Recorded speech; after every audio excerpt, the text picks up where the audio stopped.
Et donc, si vous avez une Bible, vous pouvez l'ouvrir à Colossiens chapitre 3. Si vous n'en avez pas, prenez-en une sur votre téléphone ou il y en a au fond de la salle près de la carte. Munissez-vous d'une Bible parce qu'on veut chercher dans la parole de Dieu ce que Dieu a à nous dire. Alors, certains d'entre vous le savent, je suis un amateur de vélo. Depuis l'âge de mes 12 ans, je fais quasiment tous mes trajets à vélo. Quand il faut aller à l'école et même quand il fallait aller à la fac, que ça me prenait 40 minutes, qu'il neige, qu'il pleuve, qu'il fasse beau, vélo, vélo, vélo. Et un jour, un ami à moi m'a fait monter sur un vélo particulier. Il m'a fait monter sur quelque chose qui ressemble à ça. Un tandem. Je ne sais pas si vous avez déjà fait du vélo sur un tandem, mais c'est une expérience particulière, surtout si vous vous trouvez sur la place arrière. Dans un tandem, on est deux à pédaler et il y a deux rôles. Celui qui est à l'avant, c'est celui qui a le vrai guidon. C'est celui qui doit quelque part s'assurer qu'on arrive à bon port. Celui qui dirige le véhicule. Celui qui est derrière lui, son guidon, c'est un faux guidon. Il ne tourne absolument rien. Mais lui, c'est le véritable moteur du tandem.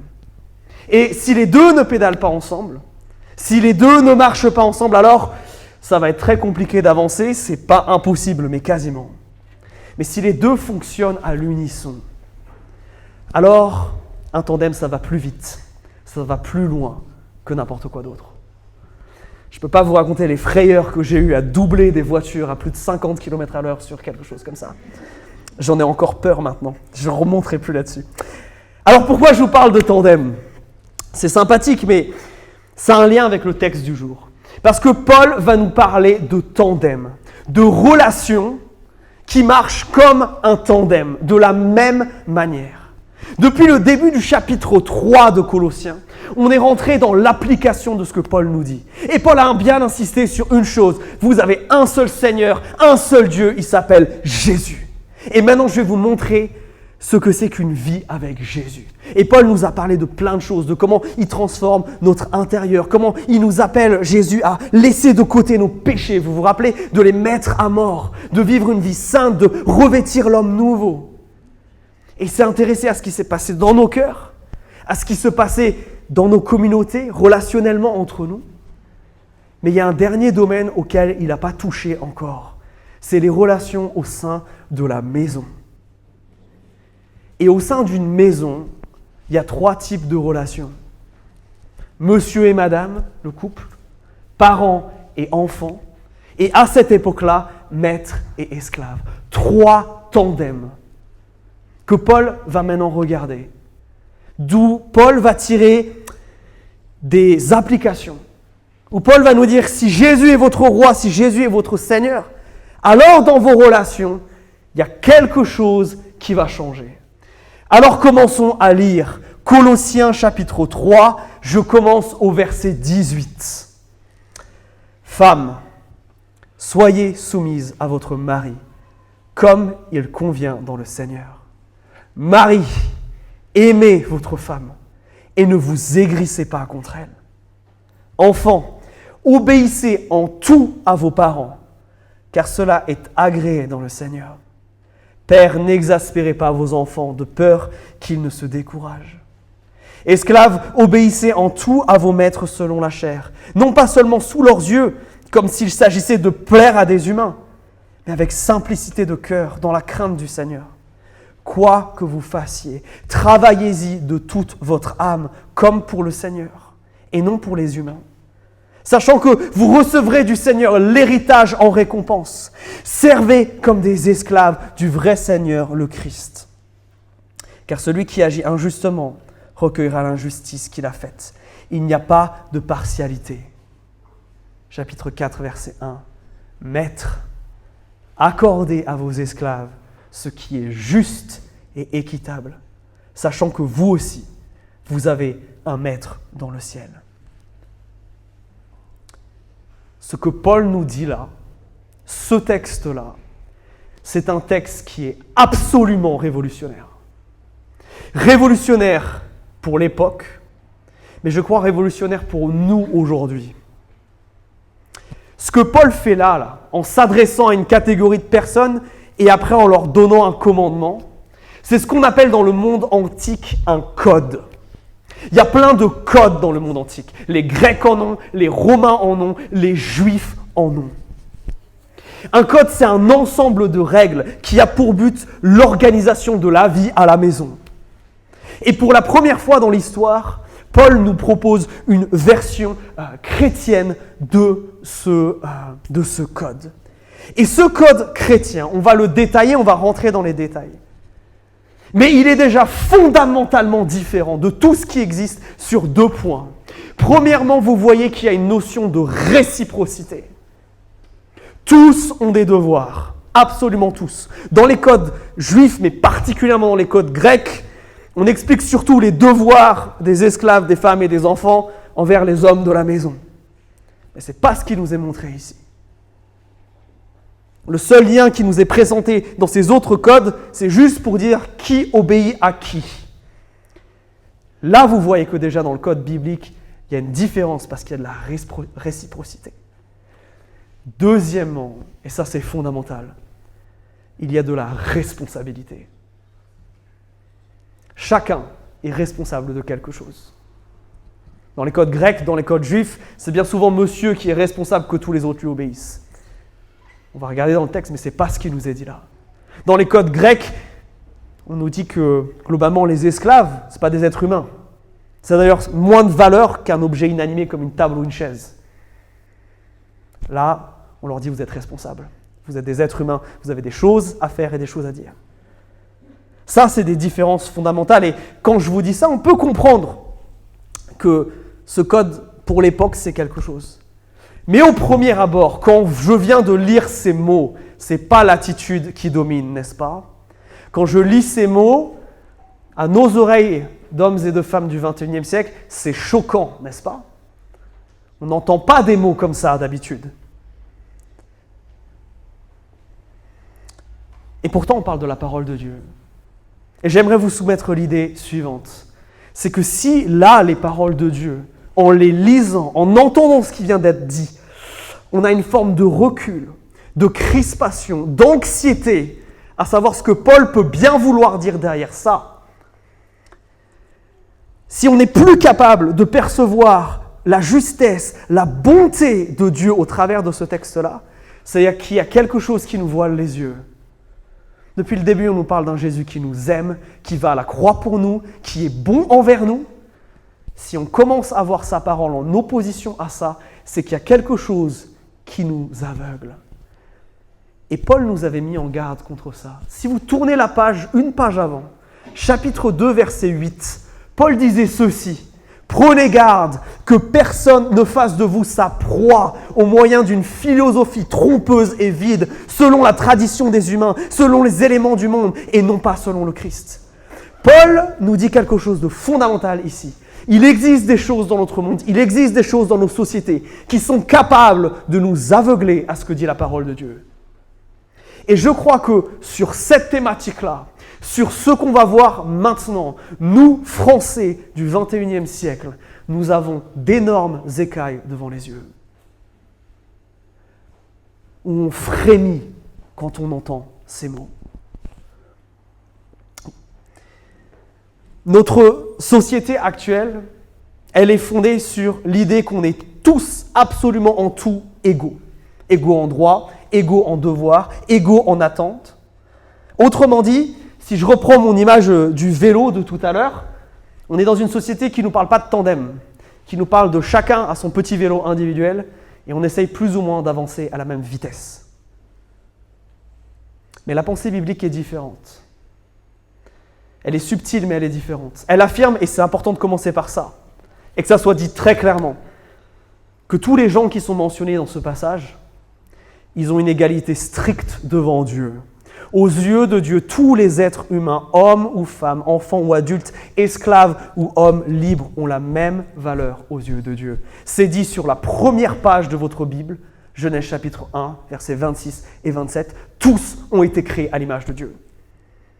Et toute interprétation de ce texte qui viendrait à l'encontre de ça serait fausse. De plus, Paul a déjà affirmé, rappelez-vous du verset 11, du même chapitre, celui qu'on a lu il y a quelques semaines.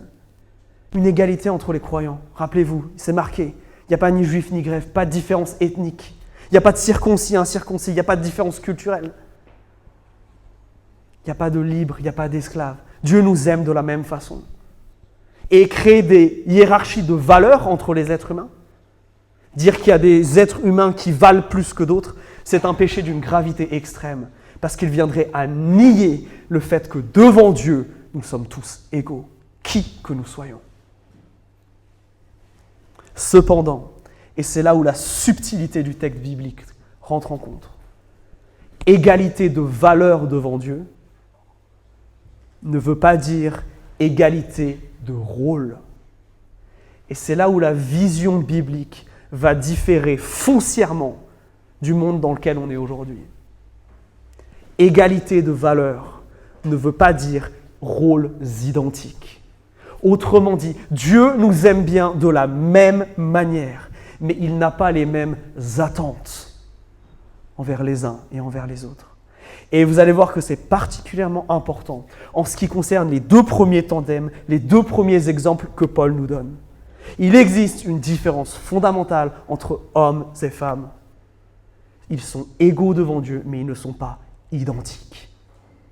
Il en est de même pour les enfants et pour les adultes. Dieu les aime autant les uns que les autres. C'est bien pour ça qu'on leur enseigne la parole de Dieu ensemble, en haut, parce qu'on croit qu'ils en ont autant besoin que nous maintenant.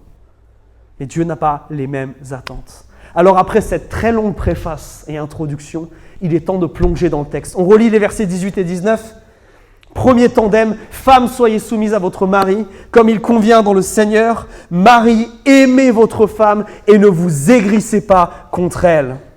Ce que Paul cherche à nous montrer ici, c'est à quoi ça ressemble un couple selon Christ. Et comme Paul est galant, on va commencer par vous, mesdames. À quoi Christ vous appelle-t-il dans le cadre du mariage? Quelle est la valeur que vous devez cultiver dans votre relation à votre époux? Jeune femme qui aspirez à vous marier, quelle est la qualité que vous devez développer? Paul nous dit un mot qu'on n'a pas envie de prononcer à voix haute, le mot soumission. Et ce mot, à nos oreilles modernes, il est particulièrement violent.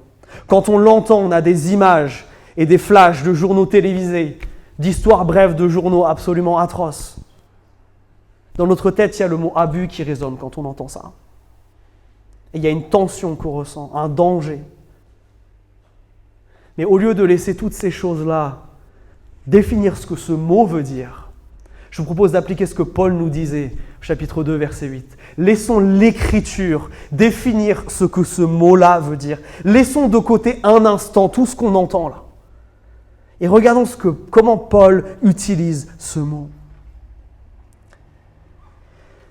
Ce mot-là dans la Bible, il est utilisé pour dire accepter de se placer à la seconde place du tandem. Accepter de se placer derrière. Accepter une place où c'est pas moi qui contrôle tout. Et ce mot-là, oui, il contient une certaine idée d'obéissance. Il présuppose qu'il y a donc une forme d'autorité et de leadership que la personne qui est appelée à se soumettre ne possède pas. Et en disant ça, ça nous terrifie. Alors à quoi ça ressemble? Eh bien pour ça, il faut regarder une autre lettre de Paul, celle aux Éphésiens. C'est quasiment la même que celle aux Colossiens, il y a beaucoup de choses similaires. Et Paul parle de la même chose, mais il veut leur expliquer à quoi ça ressemble justement ce mot soumission. Et il prend l'exemple suivant. Il dit « En tout cas, comme l'Église se soumet au Christ, qu'ainsi les femmes se soumettent en tout à leur mari. » Notez la comparaison que fait Paul. À quoi ça ressemble dans le cadre du mariage, la soumission d'une femme à son mari? Ça ressemble à la manière dont l'Église se soumet à Jésus-Christ. Et ça, on arrive déjà mieux à comprendre parce que c'est quelque chose que nous vivons tous. Et ça, on arrive déjà un petit peu mieux à voir ce que ça représente, n'est-ce pas? Parce que nous, en tant qu'Église, qui sommes appelés à nous soumettre à Christ, est-ce que l'autorité de Christ nous écrase? Est-ce que l'autorité de Christ nous abuse? Non. Est-ce que se soumettre à Christ implique pour nous de suivre bêtement, sans réfléchir, toute directive qu'il aurait à nous donner? Non. Est-ce que se soumettre à Christ, Ça veut dire ne plus avoir d'avis, ne plus avoir la capacité ou le droit de prendre des décisions? Absolument pas. Se soumettre dans le couple ne veut pas dire ça non plus.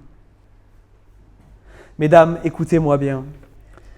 Se soumettre ne veut pas dire accepter d'endurer des coups, d'accepter des abus. Christ n'abuse pas son Église et vos maris n'ont pas le droit de le faire. Soyons très très clairs là-dessus. Parce que ceci irait en contradiction directe avec ce qu'on a vu la semaine dernière. Regardez le verset 12. Nos relations, doivent être caractérisées par quoi? Par de la bonté, par de l'humilité, par le fait de se faire grâce les uns aux autres, par le fait d'être patient et par-dessus tout de s'aimer d'un amour parfait. La soumission dont nous parle Paul, elle ne se fait pas dans un cadre d'abus. Disons aussi que là, on parle bien du mariage et pas d'une soumission globale de toutes les femmes à tous les hommes. Absolument pas. Au contraire, dans sa lettre aux Éphésiens, Paul nous appelait au chapitre 5, toujours verset 21, à nous soumettre les uns aux autres. Ça n'a qu'un cadre très précis. Mais maintenant, je vais vous dire quelque chose qui va à contre-courant de ce que notre société prêche. La notion de soumission de la femme à son mari implique que, comme Christ, le mari a une autorité et donc une responsabilité, un leadership que vous, mesdames, vous n'avez pas. De la même manière que Dieu a choisi que Christ dirigerait son Église et qu'il en aurait la responsabilité. Dieu a choisi dans la manière dont il nous a construits en tant qu'êtres humains que c'est vous, messieurs, qui vous asseyeriez devant sur le tandem et vous, mesdames, qui vous asseyeriez derrière. Et comme toujours dans la Bible, avec autorité viendra responsabilité et le devoir de rendre des comptes. Alors, mesdames, qu'est-ce que ça veut dire pour vous? Ça veut dire que vous avez la responsabilité de laisser vos maris diriger vos familles. Pas qu'ils soient plus compétents que vous, forcément. Il y a bien des domaines où vous l'êtes plus qu'eux. Mais Dieu leur demandera compte de ça. Ça ne veut pas dire que vous n'avez pas d'avis à donner. Ça ne veut pas dire que vous devez être passive. Mais ça veut dire que c'est monsieur qui doit diriger. Et regardez la raison que le texte invoque. Non pas parce que madame, vous n'en seriez pas fondamentalement capable, c'est pas ce que Paul dit. Qu'est-ce qu'il dit Paul? À cause de Christ. C'est la seule raison légitime à cela. C'est à cause de Christ, c'est à cause de votre soumission à Christ que vous acceptez de vous soumettre à vos maris. Non pas parce que la Bible nous dirait que les hommes seraient plus compétents, meilleurs, ou que Dieu les préférait, mais à cause de Jésus-Christ, parce que Christ nous le demande et que nous voulons vivre ainsi. Et j'aimerais vous proposer 4 manières de vivre la soumission d'une manière biblique. La première chose que je veux vous inviter à faire, c'est à croire. À croire profondément que quand Dieu vous demande ça, Dieu veut votre bien. On a un Christ qui est mort sur la croix pour vous, mesdames, qui vous a délivré de l'esclavage du péché. Ce n'est pas pour vous ramener dans un autre esclavage. Ce n'est pas le caractère de notre Dieu. Mais au contraire, vous imitez Jésus. Dans 1 Corinthiens, chapitre 15, verset 28, il nous a dit la chose suivante, que Christ lui-même s'est soumis à Dieu. Ce à quoi l'Écriture vous invite, c'est à adopter la même attitude de Christ par rapport à Dieu. Et il n'y a donc aucune forme de honte à cela. Il n'y a aucune forme de dévalorisation à mais bien plus. C'est en se soumettant à Dieu que Christ, non seulement l'Écriture nous dit que Dieu l'a ensuite exalté, non seulement en se soumettant à Dieu, qu'est-ce qu'a fait Dieu ensuite de Christ? Il l'a exalté, ça a été pour son bien. Mais au travers de ça, il en a sauvé des dizaines et des milliers dont nous sommes les représentants maintenant. Au travers de la soumission de Christ, Dieu a fait tellement de bien. Mesdames, je vous appelle à croire que le Dieu qui vous a créé, quand il dit cela, ne cherche pas votre mal, mais cherche votre épanouissement. Deuxième chose, si c'est monsieur qui est appelé à être leader, alors il va falloir l'encourager. Et il y a une différence fondamentalement entre encouragement et critique. Oui, ces messieurs sont imparfaits. Oui, ces messieurs, des fois, il faut bien leur dire leur cas de vérité. Mais s'il n'y a que ça, alors la seule chose que vous montrez, c'est une forme de rébellion. S'il n'y a que ça. Est-ce que vous encouragez votre mari à être un leader dans votre foyer? Est-ce que vous êtes sa supporter numéro 1? La personne qui l'encourage et quand il se loupe, lui dit clairement tu t'es loupé, mais viens, c'est reparti. Est-ce que vous respectez son leadership? Par là, ça ne veut pas dire qu'il a toujours raison. Mais ça veut dire qu'au final, après des heures et des heures de discussion, s'il fallait prendre une décision importante qui concernerait la vie de votre famille, ou aller déménager, changer d'église, est-ce que vous seriez prêt à le suivre? Notez que j'ai dit après discussion, après réflexion, et pas selon ses grés et ses envies. Dernière chose, est-ce que vous priez pour et avec lui?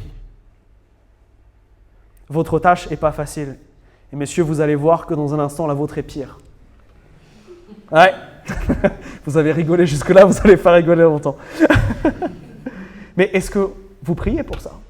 Est-ce que vous priez pour que l'homme que Dieu vous a donné, ou l'homme que Dieu va vous donner, ce soit quelqu'un qui ait ces capacités-là? Ça soit un homme qui reflète Christ dans sa manière de vous aimer? Est-ce que c'est quelque chose qui est au cœur de vos préoccupations? Est-ce que vous priez pour et avec lui? Messieurs, c'est à votre tour. Je veux que vous vous rendiez compte de la responsabilité que vous avez. Parce que bien souvent, ce texte-là, on lit que le premier verset, le 18 là, et on oublie bien vite le 19. Dans le système gréco-romain, il n'y aurait pas eu de verset 19, et vous auriez pu garder un petit sourire aux lèvres et sortir d'ici avec un petit peu de... Ouais. Mais laissez-moi vous faire redescendre sur terre très vite. Votre responsabilité, c'est d'aimer. Et ça, c'est un véritable problème. Pourquoi?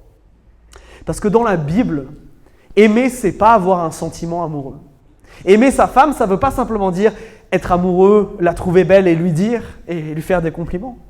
C'est quoi le standard de l'amour dans la Bible? C'est Christ crucifié, mes amis. La définition de l'amour dans la Bible, c'est un acte qui amène Christ à mourir pour l'autre. Et dans le même passage que je vous ai montré tout à l'heure dans Éphésiens, le verset d'après, regardez ce que Paul dit à ces messieurs. Marie, aimez votre femme. De quelle manière? Comme le Christ a aimé l'Église. Et Paul nous précise ce que ça veut dire. Il s'est livré lui-même pour elle. Paul nous dit que aimer, ça veut dire aller jusqu'à en mourir.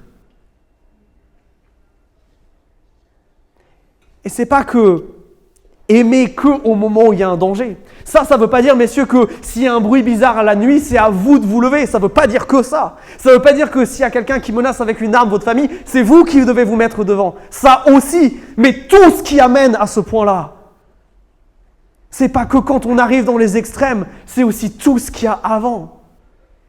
Messieurs, rendez-vous compte de la responsabilité qui est la vôtre. Vous devez imiter Christ dans votre manière d'aimer. Et ça exclut toute forme de domination quand c'est écrit pour vos femmes de se soumettre. Est-ce que Christ a une attitude autoritaire comme ça envers nous, l'Église? Non. Il est plein de grâce et d'amour. Alors comment vous aussi, vous pouvez aimer à la manière de Christ, dans le concret? La première chose qui caractérise la manière dont Christ aime, c'est en servant sacrificiellement. Notre Dieu qui est le souverain, le créateur de toutes choses, le roi des rois, qu'est-ce qu'il a fait pour sauver son Église? Il s'est abaissé à devenir un être humain. Il s'est abaissé à avoir des conversations qui, je suis sûr, étaient nulles pour lui parce qu'il est Dieu. On n'est pas intéressant, les êtres humains. Il est allé laver les pieds dégoûtants de ses disciples. Il a accepté d'être torturé, d'être brisé et d'aller jusqu'à mourir pour eux. Messieurs, si je demande à vos femmes comment vous les servez, est-ce qu'elles peuvent dire « Il me sert comme Christ » ? Est-ce que c'est lui qui sacrifie ses intérêts pour moi ? Parce que c'est profondément ce que Christ a fait sur la croix.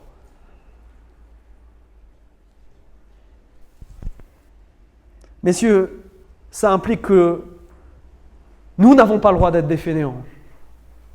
Nous devons servir, nous devons être actifs. Deuxième chose, 1 Pierre 3, 17 nous dit que, messieurs, vous devez honorer votre femme. Qu'est-ce que ça veut dire, honorer ? Prenons l'exemple de Christ et de l'Église. Est-ce que Christ a dit à l'Église, écoutez, moi je vais sauver l'humanité.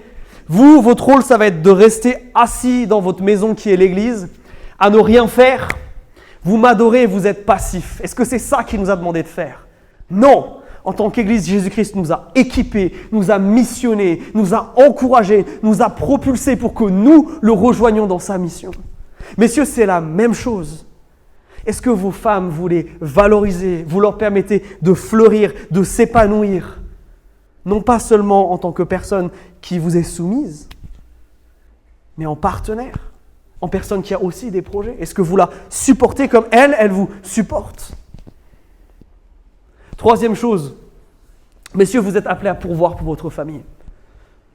Alors, je veux tout de suite dire ce que je ne dis pas en disant ces mots. Ça ne veut pas dire que, mesdames, votre place est dans la cuisine. Ça veut dire qu'au jour du jugement dernier, messieurs, c'est vous qui serez responsables. S'il y en a un qui doit prendre un deuxième travail pour nourrir, c'est vous.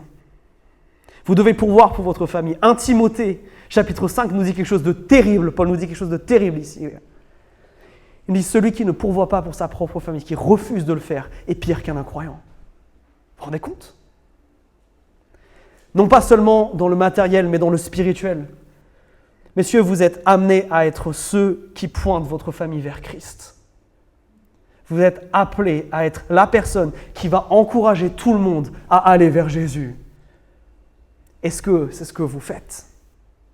Dernière chose, et qui nous est tirée de la fin du verset 19 dans notre texte. Vous avez vu, il y a cette phrase un petit peu étrange là. Vous la voyez ?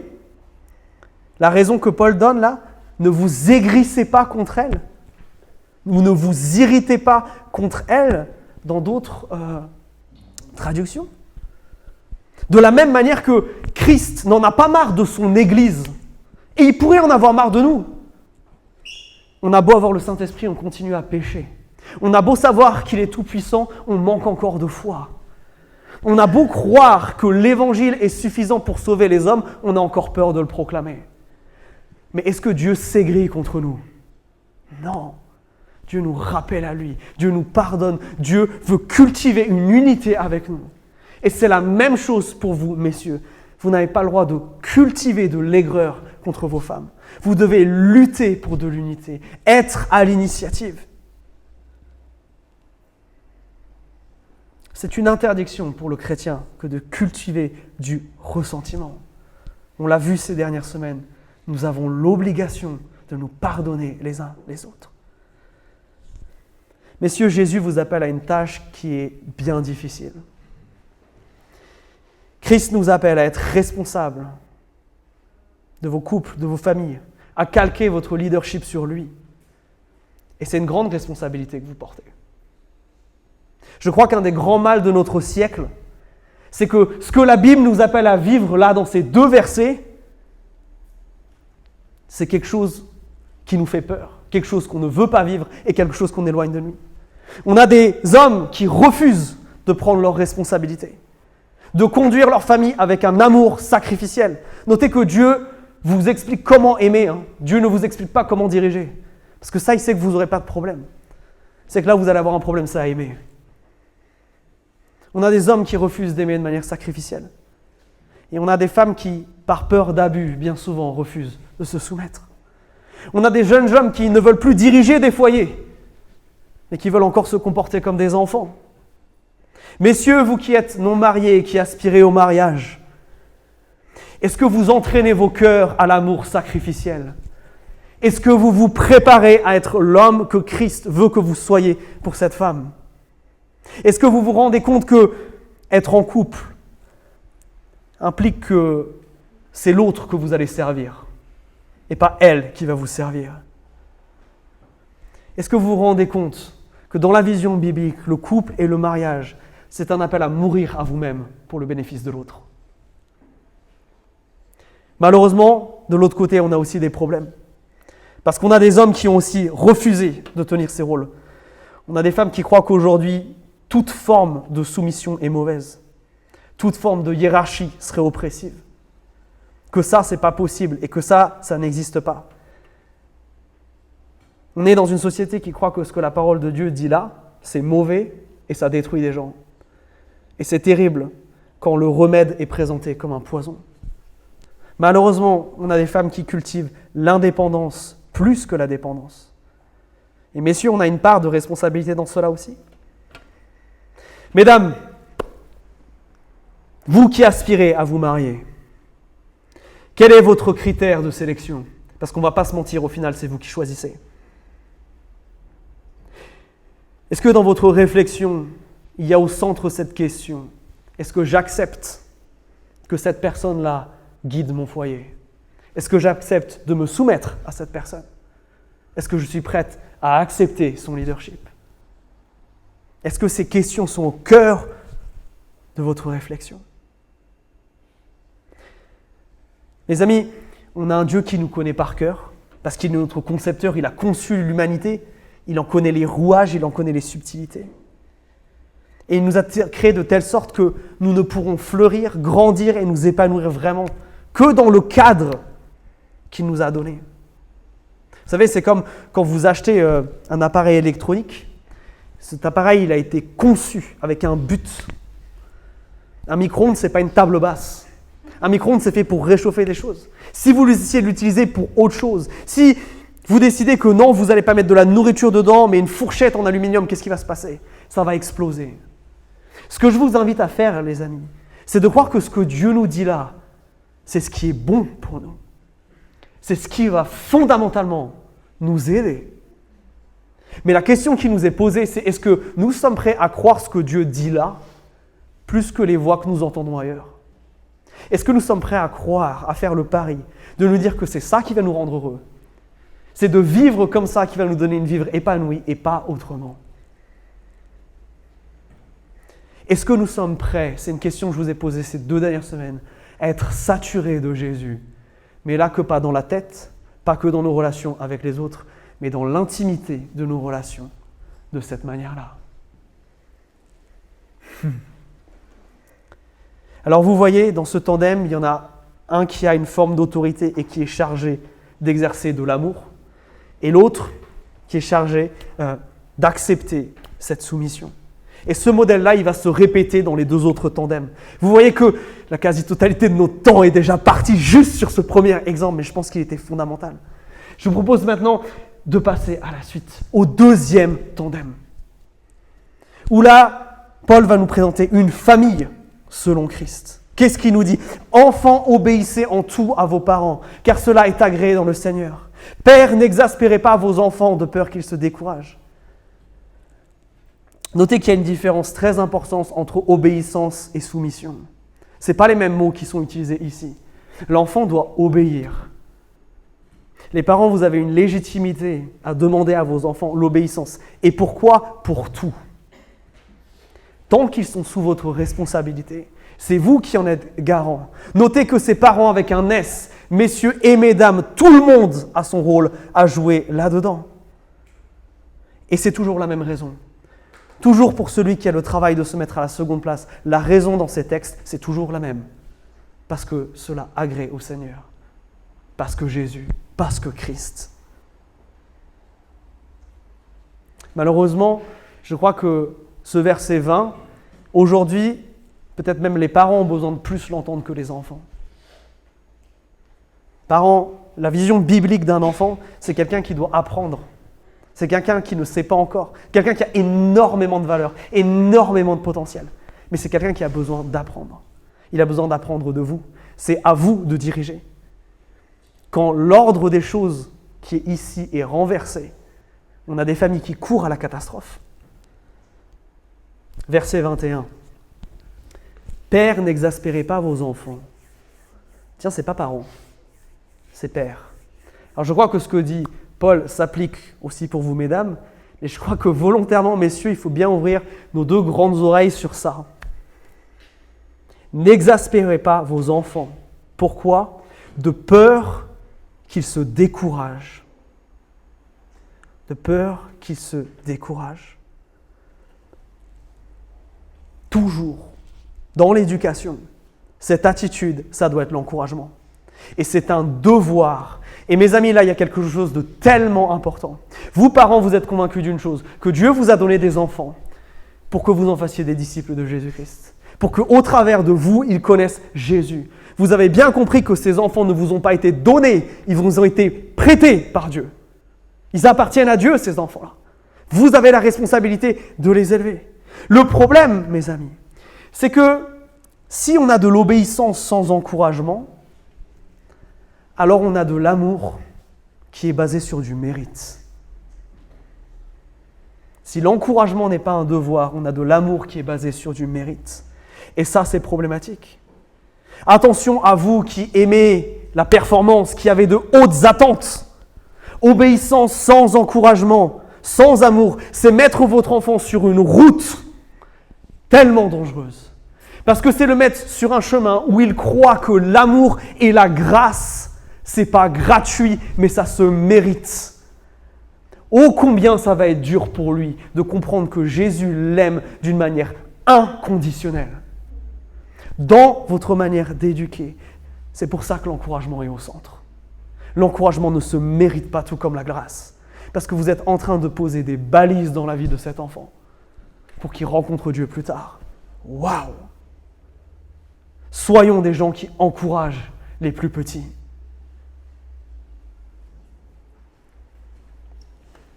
Une famille chrétienne, elle rejette une culture où l'amour se mérite et elle cultive la grâce. Une famille chrétienne, elle rejette une culture où l'amour se mérite et elle cultive la grâce. Alors, vous qui êtes enfants, mais plus si petits que ça, qui vivez encore chez vos parents, vous devez obéir en tout, la Bible vous le dit. Est-ce qu'il y a des choses pour lesquelles vous devez demander pardon? Est-ce qu'il y a des choses où vous n'avez pas obéi et vous avez besoin de demander pardon? Parents, et particulièrement vous, pères, est-ce que vous encouragez vos enfants? Est-ce que cette semaine, vous pouvez penser à un exemple de quand vous avez encouragé vos enfants sans qu'ils aient rien fait de spécial pour le mériter, juste pour les élever, pour les encourager, de la même manière que Christ le fait avec nous? Il est peut-être urgent pour vous de commencer à vivre de cette manière, en encourageant les plus petits. Dernière partie. On arrive à un sujet qui est compliqué. Dans la société gréco-romaine, l'unité de la société, à la fois dans sa partie sociale, mais aussi dans sa partie économique, c'est la maison. Dans la maison, on ne fait pas que vivre, on travaille aussi dans la maison. C'est pour ça que Paul va maintenant nous a parlé des relations d'esclaves à maître, d'employé à employeur. Le fait que Paul en parle, et c'est très important de le dire, ne légitime pas chez Paul l'esclavage. Quand il dit « esclaves, soumettez-vous à vos maîtres et maîtres, soyez justes envers vos esclaves », Paul n'est pas en train de dire « l'esclavage, c'est une bonne chose ». Comment on peut être sûr de ça? Parce qu'après le livre de Colossiens, vous avez le livre de Philémon, où Paul justement envoie une lettre à quelqu'un qui a un esclave qui s'est barré et qui allait voir Paul. Et Paul va lui dire la chose suivante: tu as une dette envers moi, je t'ai présenté l'évangile. Quand ce gars retourne, tu l'accueilles pas comme un esclave, tu l'accueilles comme un frère. On a aussi la pratique de l'Église. Dans les premiers siècles, dans les écrits chrétiens, il y a quelque chose qui est marquant. Quand il y a quelqu'un qui devient chrétien, la communauté se cotise pour le libérer. L'évangile n'est jamais pour l'esclavage, mais Paul a bien conscience que la vingtaine de petits chrétiens de Colosse ne vont pas engendrer un mouvement social et révolutionnaire, qui vont devoir commencer à vivre. Paul n'est pas dans une utopie, mais dans le réel. Et Paul, il va leur donner ici une éthique du travail. Regardez. Et je me dois de préciser ce que je vous ai dit tout à l'heure. Pensez que là, il s'adresse à des esclaves. Dans les codes, jamais on ne s'adresse à un esclave. Ce n'est même pas un être humain. Ici, c'est eux à qui Paul parle le plus. Et c'est fondamental, parce qu'en faisant ça, Paul rétablit leur dignité d'être humain. Et je vais vous montrer en quoi. Paul va développer toute une éthique du travail qui est bonne pour nous. et qui nous concerne tous parce que bien que nous ne soyons pas esclaves ni maîtres, nous sommes employés et employeurs. Alors regardez l'éthique du travail du chrétien dans ces versets. Il est appelé à tout faire de bonne volonté, à le faire sans arrière-pensée, à tout faire de manière excellente. Et la raison pour tout ça, c'est ce qui arrive juste après. C'est parce qu'au final, il le fait pour Dieu. Rappelez-vous ce que nous disons en permanence, que nous devons glorifier Dieu dans absolument tout ce que nous faisons. Et glorifier Dieu, ça implique que tout ce que je le fais au final pour servir Dieu. Au final, je le fais par amour pour Dieu. Alors si je le fais pour Dieu, si je fais tout pour Dieu, alors je le fais de bonne volonté. J'y vais à fond, je le fais de manière excellente. Et si Paul s'était arrêté juste à la fin du chapitre 3, et des fois nos Bibles sont un peu trompeuses parce que techniquement il faudrait qu'il y ait le premier verset du chapitre 4 après, on pourrait se dire que là il y a un abus. Et qu'est-ce que Paul vient renverser au tout début du chapitre 4 ? Que maître, il est hors de question que vous ne traitiez pas vos esclaves avec justice et équité. Justice et équité, ça veut dire donc pas de coups de bâton immérités. Ça veut dire pas d'abus physique. Ça veut dire pas de toutes ces choses. Mais il y a une question qui demeure pour ces trois tandems. Qu'est-ce qu'on fait si l'un arrête de pédaler ? Qu'est-ce qu'on fait si madame se soumet et monsieur ne dirige pas ? Qu'est-ce qu'on fait si les enfants obéissent mais les parents n'encouragent pas ? Le verset 25 nous donne une réponse. Au mal et au manquement, nous n'avons pas l'autorisation d'abandonner.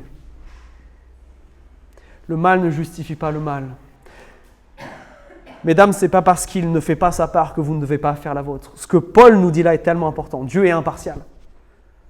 Dieu nous demandera compte de ce qui est notre part. Si quelqu'un ne remplit pas son rôle, ça ne dédouane pas l'autre membre du tandem de ne pas remplir le sien. Mais, et le mais que je vais dire là est important, ça ne le condamne pas à l'inaction. Il y a des situations où il y a besoin d'aide. Et l'Église doit être cet hôpital où vous pouvez trouver de l'aide. Si l'autre arrête de pédaler, moi je dois persévérer. Parce que c'est ce que Dieu bénit.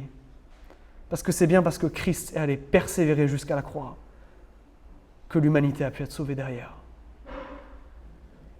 C'est pas parce que Israël s'est planté, c'est pas parce que Israël n'a pas obéi que Christ était quelque part légitime derrière pour dire « je ne vais pas sauver l'humanité, ils n'ont pas fait leur part, je ne vais pas faire la mienne ».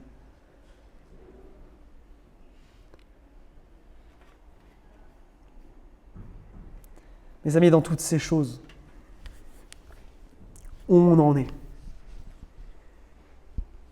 Je crois qu'il est temps pour nous de répondre à ce que Dieu nous dit dans ce texte. Et il nous y dit beaucoup, beaucoup de choses. Donc quand on se rend compte de justement ce qui est attendu de chacun de nous, ça peut faire peur. Ça peut être même terrifiant. Mais vous connaissez la bonne nouvelle, c'est qu'on a un Dieu qui ne nous laisse pas seuls avec ça. Qu'on a un Dieu qui nous donne la force et qui nous donnera toujours la puissance de vivre comme lui veut que nous vivions parce qu'il est fondamentalement bon et parce qu'il recherche notre bien.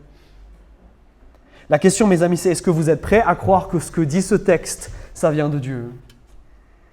Est-ce que vous êtes prêts à croire que ce que Dieu vous appelle à faire dans ce texte, il faut que vous le fassiez ? La question qui vous est posée ce soir, c'est celle de la foi. Est-ce que nous sommes prêts à croire que notre Dieu est bon et que ce qu'il nous demande, c'est bon ? Et si la réponse dans votre cœur, c'est oui, oui, je crois, c'est dur, j'ai des doutes, j'ai peur, mais je veux croire. Alors je veux vous inviter à chanter le prochain chant qu'on a chanté tout à l'heure, qui dit « Je ne sais pas comment je vais y arriver, je ne sais pas comment faire, mais je crois que j'ai un Jésus qui est tout puissant. Je crois que non par mes forces, mais par celles que Christ va me donner, oui, je pourrai vivre ainsi.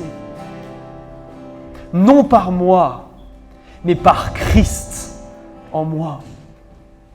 Je veux vous inviter à le confesser, à le dire comme une forme d'engagement, à dire à Dieu, c'est comme ça que je veux vivre. Si tu me dis que c'est bon, même si je n'arrive pas à en percevoir encore toutes les subtilités, même si je doute, je veux choisir de croire. Que ce chant soit votre engagement à vivre de la manière dont Dieu bénit, dans un couple fondé sur l'Évangile, où les dieux veulent vivre comme Christ nous appelle à vivre, à être la famille que Christ vous appelle, à enfin peut-être quitter ce que vous avez essayé jusqu'à présent et qui n'a pas marché, pour essayer enfin la solution de Dieu. Parce que nous croyons une chose, c'est lorsque nous nous humilions, c'est lorsque nous choisissons de mettre Dieu d'abord, que Dieu nous élève et que Dieu bénit. L'Écriture nous dit que Dieu fait grâce aux humbles, mais qu'il résiste aux orgueilleux. Alors mes amis, est-ce que nous voulons être humbles devant Christ maintenant? Lui dire, je veux croire que c'est vrai. Si c'est ton cas, je veux t'inviter à chanter le chant qui arrive.